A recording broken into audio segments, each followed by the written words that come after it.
Students, एक बच्चे ने चौथा और छठा न्यूमेरिकल वापस रिपीट किया करने के लिए बोला है। दोबारा इसको देख लीजिए। चौथा जो न्यूमेरिकल है वो दो एक समान आवेशित गोलों को बराबर लंबाई की डोरियों से लटकाया गया है।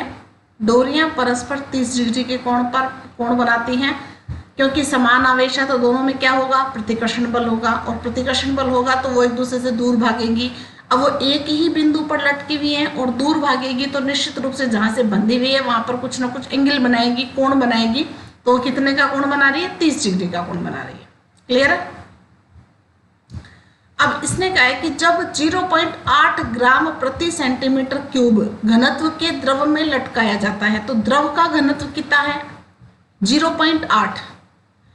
तब भी वही कोण बनता है। इसके कहने का मतलब है कि जब बाहर लटका हुआ है तब, और जब द्रव में लटका हुआ है तब, दोनों स्थितियों में कोण कितना बन रहा है? 30 डिग्री का ही बन रहा है। और कोण 30 डिग्री का बन रहा है, इसका मतलब क्या हुआ कि दोनों गोलों के बीच जो दूरी है वो नहीं बदलेगी। ठीक है?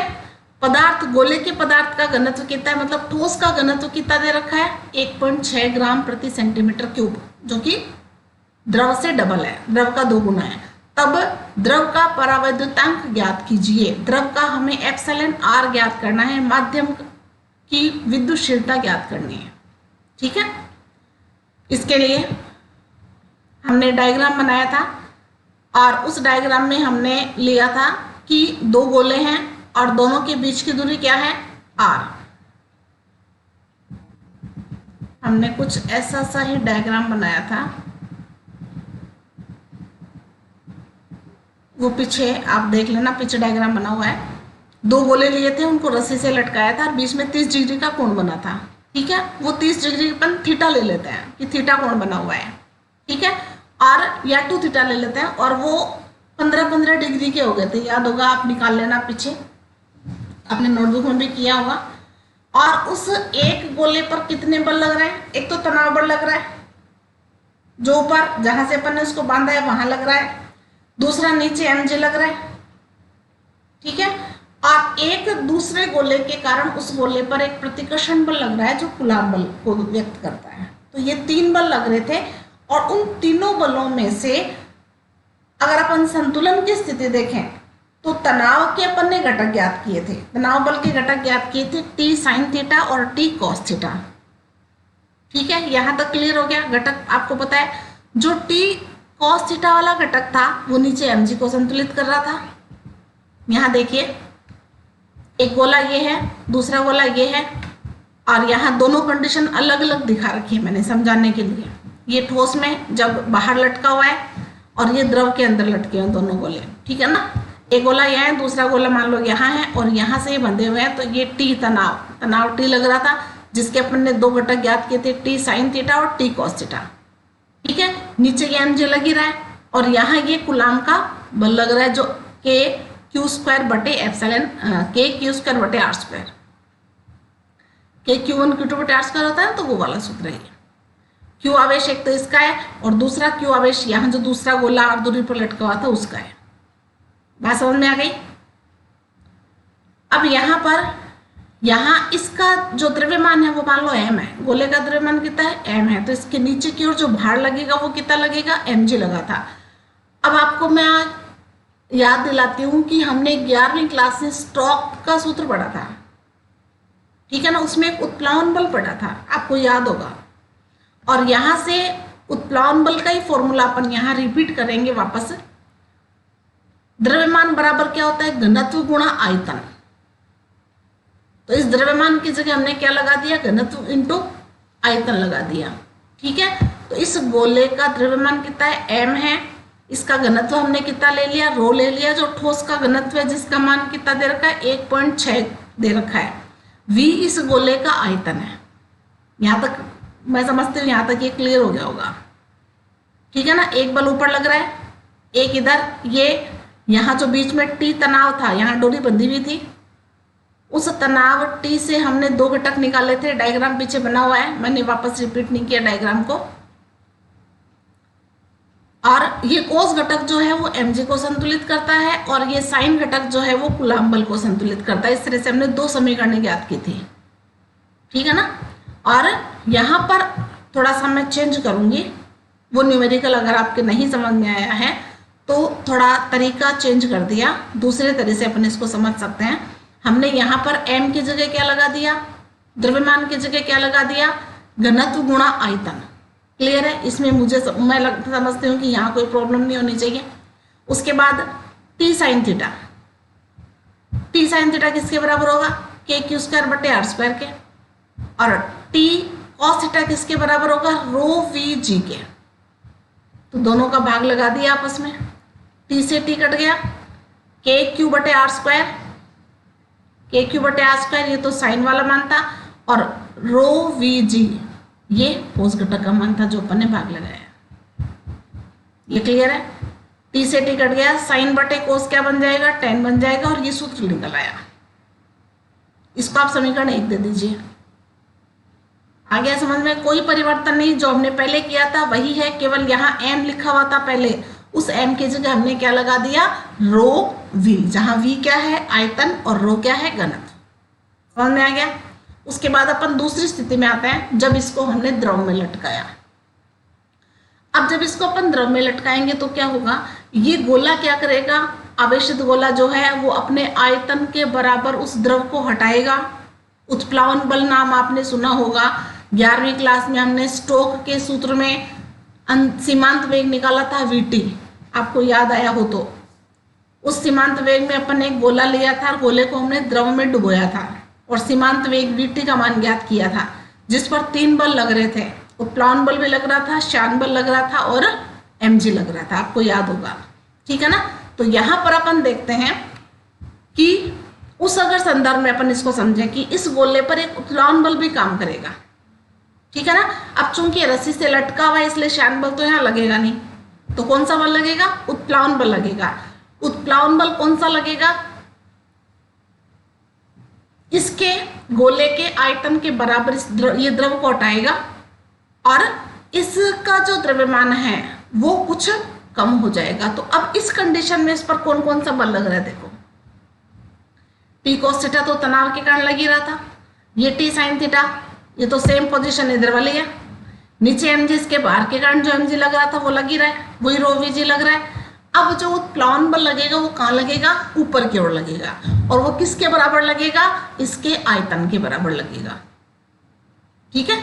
और जितना भी इसने द्रव्यमान हटाया वो द्रव्यमान मान लो m डैश है, तो द्रव का घनत्व कितना है रो, और आयतन कितना हो जाएगा, गोले के आयतन के बराबर v, गोले के आयतन के बराबर v, और ये रो क्या है, द्रव का घनत्व है। बात समझ में आ गई। ऊपर जो बल लग रहा है, ऊपर लगने वाला जो बल है उत्प्लावन बल जिसको अपन कहते हैं, वो इस गोले द्वारा हटाए गए द्रव के कारण लगता है। और यहाँ किसका द्रव्यमान आएगा, द्रव का द्रव्यमान। ये किसका द्रव्यमान है, गोले का द्रव्यमान। ये किसका द्रव्यमान है, गोले का, तो घनत्व किसका आएगा, गोले का आएगा। ये किसका द्रव्यमान है, द्रव का द्रव्यमान, तो यहाँ ये किसका घनत्व आएगा, द्रव का घनत्व। बात समझ में आ गई। और यहाँ रो का मान कितना दे रखा है, 0.8, तो ये वही कंडीशन है। अब यहाँ एक बात आप और देखें कि ये माध्यम दे दिया, यहाँ तो माध्यम दे दिया तो k का मान बदल जाएगा। k का मान होता है यहाँ पर देखिए 1/4 पाई एप्सिलॉन नॉट, तो इसकी जगह क्या जाएगा 1/4 pi epsilon not epsilon r, तो k का मान बदल जाएगा। तो हमने k को k डैश दे दिया एक बार यहाँ पे, ठीक है। तो ये डायग्राम समझ में आ गया। इधर t साइन थीटा लग ही रहा है, ऊपर t cos थीटा लग रहा था, यहाँ एक नया लगने लग जाएगा ऊपर की ओर, जो कि उत्प्लावन बल होगा जो ऊपर की ओर लगता है। और ये किसका द्रव्यमान है, ये किसका द्रव्यमान है, रो वी, ये द्रव का द्रव्यमान है, ठीक है। और यहाँ पर ये कूलाम्ब बल लगेगा जो माध्यम में लग रहा है, तो 1/4 पाई एप्सिलॉन नॉट और एप्सिलॉन r दोनों आएंगे, तो हमने इसका मान k डैश दे दिया, तो k डैश q स्क्वायर बटे r स्क्वायर। ये पूरा समझ में आ गया। अब वही ऊर्ध्वाधर लगने वाले जो बल हैं और क्षैतिज लगने वाले जो बल हैं उनको संतुलित कर देंगे। तो पहले ऊर्ध्वाधर वाला देखिए, ऊपर की ओर कौन कौन से बल लग रहे हैं, टी कॉस थीटा प्लस रो वी जी, ये दोनों जुड़ जाएंगे क्योंकि दोनों ऊपर की ओर लग रहे हैं। बराबर में क्या आ जाएगा, रो वी जी, यह आ जाएगा सिग्मा वी जी प्लस टी कॉस थीटा, और यह आ जाएगा रो वी जी। तो यहाँ देखिए इस रो वी जी को अपन उधर ले जाएंगे तो माइनस में आ जाएगा। तो टी कॉस थीटा बराबर rho V G minus sigma V G. Sigma V G जो टी कॉस थीटा के पास था, ये रो वी जी जो यहाँ था इधर, वो अपन पक्षांतर करके इधर ले आए तो माइनस में आ जाएगा। तो एक समीकरण बन गई कोस वाली। ये ऊर्ध्वाधर जो बल लग रहे हैं उनका संतुलन है। उसके बाद ये वाला जो टी साइन थीटा है, ये किसको संतुलित कर रहा है, K dash Q square R square को। तो टी साइन थीटा बराबर के डैश आर के स्क्वायर क्यू स्क्वायर और आर स्क्वायर। अब वही भाग लगा देंगे, साइन बटे कोस, तो tan आ जाएगा। इस वाले का भाग लगाना है, मतलब ये पद नीचे आएगा, ये वाला पद नीचे आएगा। तो देखिए tan थीटा बराबर वही टी से टी तो कट गया, यह आ जाएगा के डैश क्यू स्क्वायर बटे R square, K dash Q square बटे आर स्क्वायर, और बटे में यह आ जाएगा rho V G minus sigma V G, rho V G minus sigma V G. ये चीज आ गई। ये भी tan के बराबर है, ये भी tan के बराबर है, तो दोनों को क्या कर देंगे, बराबर कर देंगे। ये दोनों चीज बराबर आ जाएगी। इन दोनों को जब हमने बराबर किया तो देखिए 1/4πε0 क्यू स्क्वायर बटे R square rho V G था। यहाँ के डैश था ना, क्योंकि माध्यम ले लिया द्रव इसलिए के डैश आ गया। उसका मान देखिए क्या है, 1/4πε0 ठीक है। और क्यू स्क्वायर बटे, यहाँ से हमने कॉमन ले लिया इसको, ये देखिए v और g कॉमन आ गया, यहाँ v और g कॉमन आ गया, ये बाहर आ जाएगा। अंदर क्या बचेगा, रो माइनस सिग्मा। रो किसका है, ठोस का घनत्व, और सिग्मा किसका है, द्रव का घनत्व। ठीक है। अब इस वीजी से ये वीजी कट जाएगा, 4πε0 से 4πε0 कट जाएगा, क्यू स्क्वायर से ये क्यू स्क्वायर कट जाएगा। तो क्या बचा, देखिए यहाँ क्या बचा, 1/, ये रो बचा 1/रो बराबर यहाँ क्या बचा, ऊपर तो 1 ही बचेगा, नीचे देखो εr और rho minus sigma, 1/εr rho minus sigma. इस εr को तो ले जाएंगे यहाँ ऊपर और इस रो को ले जाएंगे यहाँ, तो यह जाएगा रो बटे रो माइनस सिग्मा। रो का मान हमें दे रखा है, तो यहाँ रो का जो मान है वो 1 + 1.6 माइनस 0.8, इसको सोल्व करेंगे तो आ जाएगा 2। तो ये बात मैं समझती हूँ कि ये क्लियर हो गया होगा आपके। तो इसको अपन वो वहाँ जो मैंने न्यूमेरिकल करवाया था, इसको अपन इस तरह से भी आप इसको समझ सकते हैं कि 11वीं क्लास में हमने जो नॉर्मल पढ़ा था उसके आधार पर भी इसको अपन कर सकते हैं। तो ये आप देख लेना, दोबारा करके देखना। ये पूछा था एक बच्चे ने, और अगर फिर भी समझ में नहीं आया तो मैं दोबारा बता दूंगी इसको, लेकिन इसको समझने की कोशिश करना। डायग्राम जो है वो वही डायग्राम है जो अपन ने पहले बताया था। ये मैंने अलग अलग कंडीशन ली है कि ये जब बाहर ये है तब, और ये जब द्रव में है तब। दूसरे गोले को मैंने यहाँ शो नहीं किया, यहाँ भी दूसरा गोला है, यहाँ भी दूसरा गोला है जिसको शो नहीं किया, क्योंकि फोर्स केवल एक वाले गोले पर हमने शो कर रखे हैं। तो उसके अनुसार हमने तो रो का मान निकालना है, εr का मान निकालना है, तो उसके अनुसार अलग अलग कंडीशन लेकर द्रव में और बिना द्रव में, वायु में, ये इधर वाला वायु में है और इधर वाला द्रव में। तो मैं समझती हूँ कि ये क्लियर हो गया होगा। एक न्यूमेरिकल जो रिपीट करने के लिए कहा था, जो दोबारा आपको देखना है, वो है छठा। छठे में देखिए यहाँ ये वर्ग है और इस वर्ग में आवेश दे रखे हैं, वर्ग के हमने ये खींच रखे हैं विकर्ण, और बीच में केंद्र पर जो ये कोण बनता है ये 90 डिग्री का बन रहा है। वर्ग में 90 डिग्री का बनता है,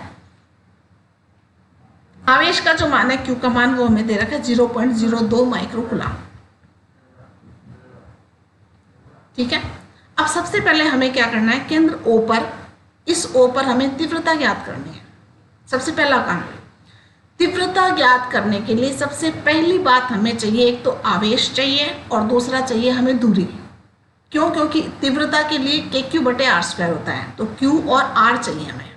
ठीक है, तो इस आवेश के कारण भी इस बिंदु पर तीव्रता आएगी, इस आवेश के कारण भी यहाँ तीव्रता आएगी, इस आवेश के कारण भी तीव्रता आएगी और इस आवेश के कारण भी तीव्रता आएगी। चारों आवेशों के कारण तीव्रता ज्ञात करेंगे पहले, सबसे पहला काम।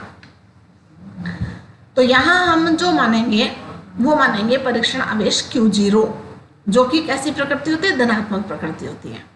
तो यहाँ अगर धनात्मक प्रकृति, बिंदु O पर अगर धनात्मक प्रकृति का आवेश है, तो इस आवेश के कारण इस पर जो बल लगेगा या जो तीव्रता की दिशा होगी वो कहाँ होगी, यहाँ A की ओर होगी। क्यों होगी? क्योंकि यहाँ माइनस का आवेश है और हमने जो Q0 माना वो प्लस का आवेश है, तो दोनों में आकर्षण बल लगेगा। तो यहाँ वाला जो Q0 है वो इधर गति करेगा, तो तीव्रता की दिशा भी A की ओर हो जाएगी। बात समझ में आ गई, तीव्रता की दिशा। इसी प्रकार अपन B की बात करते हैं। B पर जो आवेश है वो धनात्मक प्रकृति का है, यहाँ पर Q0 माना वो भी प्लस का है, तो तीव्रता की दिशा क्या हो जाएगी, दूर की ओर, बाहर की ओर, तो EB की दिशा ये हो जाएगी। इसी प्रकार C के कारण, C पर आवेश की प्रकृति कैसी, माइनस की, तो यहाँ पर जो आवेश आएगा Q0 वो किधर भागेगा, किस ओर गति करेगा या कहाँ उस पर बल लगेगा, C की ओर, तो इसी की डायरेक्शन C की ओर हो जाएगी। और यहाँ प्लस का आवेश है, यहाँ भी प्लस का मान लिया, तो इसकी जो D वाली दिशा होगी वो बाहर की ओर होगी। कहने का मतलब है ये वाली दिशा EA, ये वाली EB, ये वाली EC और ये वाली ED, तो चारों की दिशाएं समझ में आ गई। अब हमें इनके मान ज्ञात करने हैं। मान ज्ञात करने के लिए हमें दूरी चाहिए, दूरी मतलब OA, OB, OC और OD, ये दूरियां चाहिए। दूरियां ज्ञात करने के लिए देखिए, ये यहाँ से यहाँ तक कितना है, A मान लेते हैं अपन, यहाँ से यहाँ तक मान लो A है। ठीक है, और ये भी A है, ये भी A है, और ये विकर्ण मान लो। तो एक समकोण त्रिभुज A, B और C में, A, B और C में आपको विकर्ण ज्ञात करना है पाइथागोरस प्रमेय से। तो आप आसानी से ज्ञात कर सकते हो, A का स्क्वायर प्लस A का स्क्वायर का अंडर रूट AC आ जाएगा। समझ में आ गया? आधार का स्क्वायर प्लस लंब का स्क्वायर का अंडर रूट किसका होता है, कर्ण। तो ये A square plus A square क्या बन जाएगा, 2A स्क्वायर का अंडर रूट। 2A स्क्वायर का अंडर रूट जब लोगे, ये देखो यहाँ पे 2A स्क्वायर का अंडर रूट लोगे तो उसका आपको आधा A स्क्वायर का तो बाहर आ जाएगा, रूट में से A स्क्वायर बाहर आ गया तो बचेगा क्या, A बचेगा। तो अंडर रूट 2 गुणा A, ये किसका मान आ गया, AC का मान आ गया, A से लेके C तक का मान।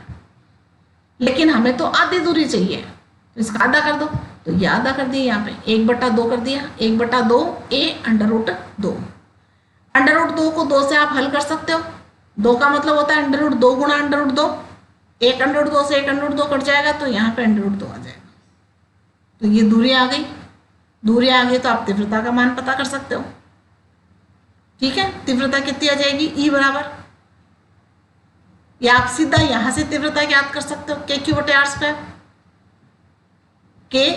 Q का मान कितना है, ये 2Q, R/r², ये दूरी है। तो यहाँ से EA का मान आप डायरेक्ट भी लिख सकते हो, यहाँ पे सीधा मान EA का लिख सकते हो, क्योंकि सीधा फॉर्मूला देखो, यहाँ आवेश का मान कितना दे रखा है, 2Q। ठीक है, दूरी कितनी है, OA, जो कि हमने निकाल ली। तो यहां से किसका मान आ जाएगा, EA का मान आ जाएगा, निकाल लोगे KQ/r² सीधे फॉर्मूले से। यहां से ED का मान निकाल लो, ED के लिए Q कौन सा काम करेगा, ये वाला D बिंदु वाला, तो KQ/r² सीधा आ गया इसका। ठीक है, इसका मान कितना आ गया, बोलिए, C पर आवेश कितना है, -Q, तो ये भी KQ/r² आ जाएगा।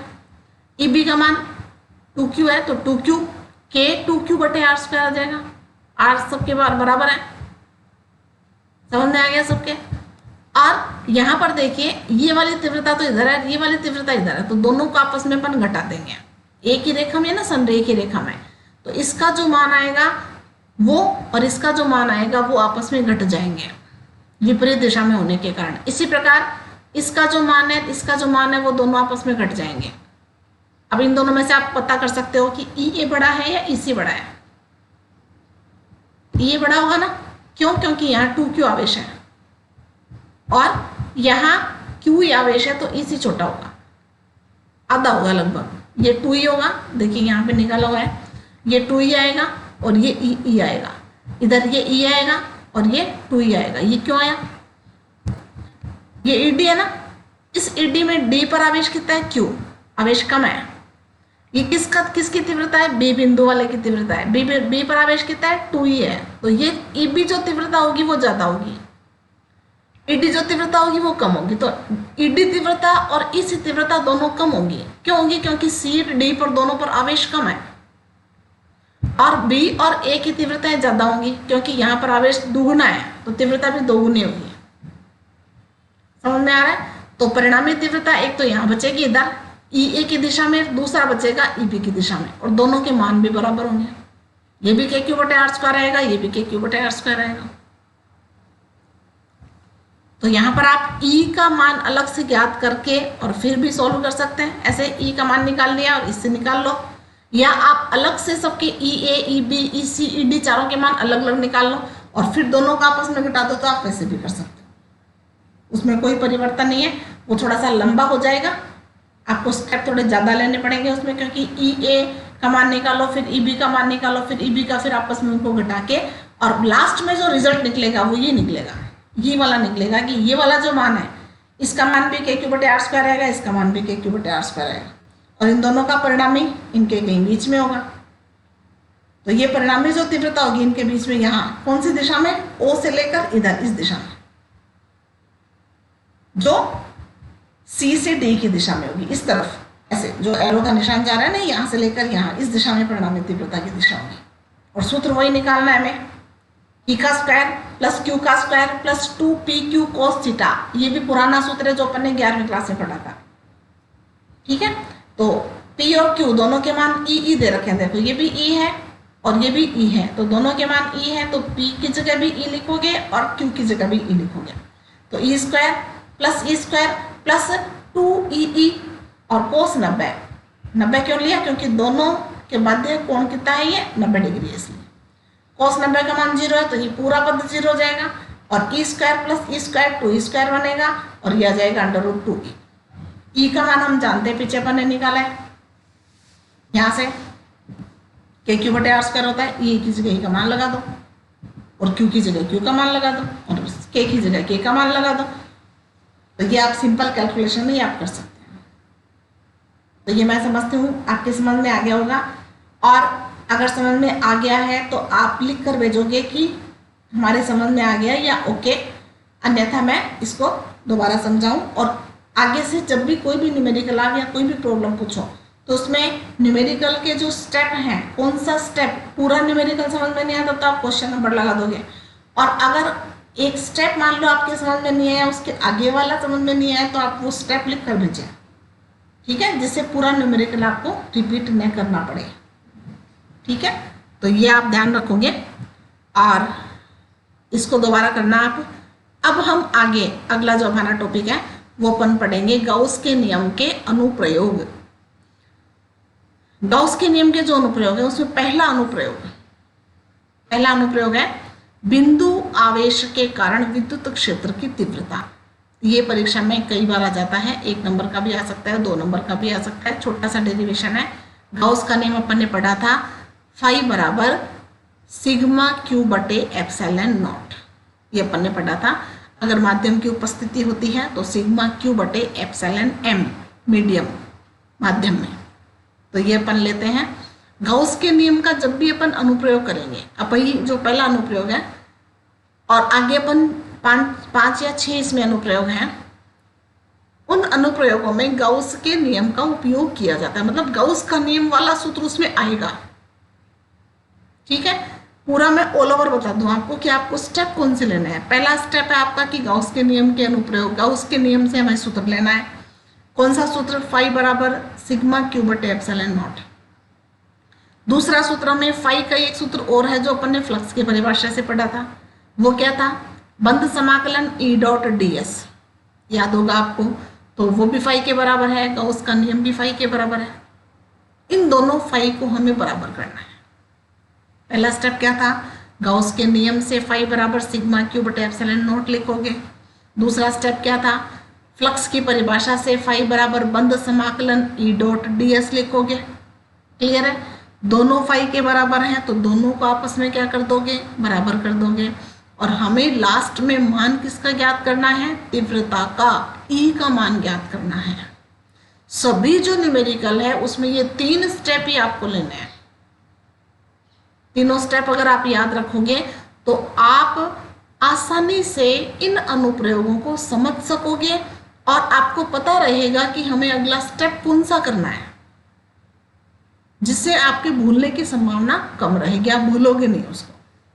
तो मैं समझती हूँ कि ये बात आपके क्लियर हो गई होगी कि हमें करना क्या है, गॉस के नियम के अनुप्रयोग से फाई निकालना, फ्लक्स की परिभाषा से फाई निकालना और दोनों फाई को बराबर करना, और किसका मान ज्ञात करना है, ई का मान ज्ञात करना। सभी अनुप्रयोगों में हमें ई, विद्युत क्षेत्र की तीव्रता का मान ज्ञात करना है। ठीक है, तो अपन पहला अनुप्रयोग लेते हैं, बिंदु आवेश के कारण विद्युत क्षेत्र की तीव्रता। ये बिंदु आवेश के कारण ये बिंदु आवेश है, वो बिंदु पर मान लेते हैं अपन क्यू आवेश रखा हुआ है, और इससे स्मॉल आर दूरी पर इस बिंदु पर हमें तीव्रता ज्ञात करनी है, ई ज्ञात करना है। गॉस के नियम का उपयोग करते हुए करना है। सबसे पहला काम है हमारा कि गॉस के नियम का उपयोग करना है तो हमें बंद पृष्ठ मानना पड़ेगा, एक बंद आकृति माननी पड़ेगी। तो हमने एक गोला मान लिया, ये गोला जो है इस क्यू आवेश के चारों ओर, इस क्यू आवेश के चारों ओर, ये देखिए हमने गोला मान लिया। ठीक है, ये गोला हमने माना और इसकी वो कितनी है, त्रिज्या कितनी है, स्मॉल आर। गोला आप इस प्रकार से कल्पना कर सकते हो, प्लास्टिक की बॉल देखी है आपने, प्लास्टिक की बॉल देखिए ना, उसके अंदर आप ये ले लो कि अंदर क्यू आवेश है, प्लास्टिक की बॉल के अंदर क्यू आवेश है, और प्लास्टिक की बॉल का ऊपर वाला पार्ट पूरा कवर। ठीक है, आपने कल्पना कर ली होगी कि कैसा अब हम लेंगे, और उस प्लास्टिक की बॉल के ऊपर हमने ये डीएस क्षेत्रफल लिया, अल्पांश क्षेत्रफल डीएस लिया। क्षेत्रफल की दिशा मैंने पहले भी आपको बताया था, पृष्ठ के लंबवत होती है। ठीक है, तो इस पृष्ठ के लंबवत, ठीक पृष्ठ के लंबवत ये ऊपर की और यहाँ पे ये इसकी दिशा होगी डीएस की, और तीव्रता की दिशा भी बाहर की ओर ही होगी, क्योंकि प्लस आवेश है, प्लस आवेश के कारण तीव्रता की दिशा क्या होती है, बाहर की ओर होती है। ये पहले अपन पढ़ चुके हैं। तो डीएस की दिशा भी इधर ही है, ई की दिशा भी इधर ही है, तो दोनों के बीच में कोण कितने का बनेगा, थीटा बराबर कितना बनेगा, 0 डिग्री। क्लियर है। अब यहाँ देखिए, माना बिंदु आवेश Q निर्वात में स्थित है तथा इससे स्मॉल r दूरी पर स्थित बिंदु P पर हमें विद्युत क्षेत्र की तीव्रता ज्ञात करनी है। अतः r त्रिज्या के गोलाकार गॉसीय पृष्ठ की कल्पना करते हैं। हमने r त्रिज्या के गॉसीय पृष्ठ की कल्पना की, क्योंकि गॉस के जितने भी अनुप्रयोग अपन पढ़ेंगे उसमें गॉस का नियम लगाने के लिए हमें एक पृष्ठ की कल्पना तो करनी पड़ेगी। ठीक है ना, क्यों, क्योंकि गॉस के नियम में बंद पृष्ठ आकृति चाहिए, बंद पृष्ठ की आकृति के बिना और हम उसको नहीं कर सकते। उसके लिए गॉसीय पृष्ठ से निर्गत फ्लक्स फाई ई बराबर बंद समाकलन ई डॉट डीएस, ये तो फ्लक्स की परिभाषा से हमने लिया। मैंने 2 चीजें बताई थी, एक तो गॉस के नियम से हमें फाई बराबर लेना है, एक फ्लक्स की परिभाषा से हमें फाई बराबर लेना है, दोनों को बराबर करना है। ये बात आप ध्यान रखोगे। तो यहाँ ई और डीएस के बीच में कोण कितना बन रहा है, 0 डिग्री बन रहा है, तो डॉट हटा देंगे और यहाँ क्या आ जाएगा, कॉस 0 डिग्री। ठीक है, कॉस 0 का मान कितना होता है, 1, तो यहाँ 1 आ गया।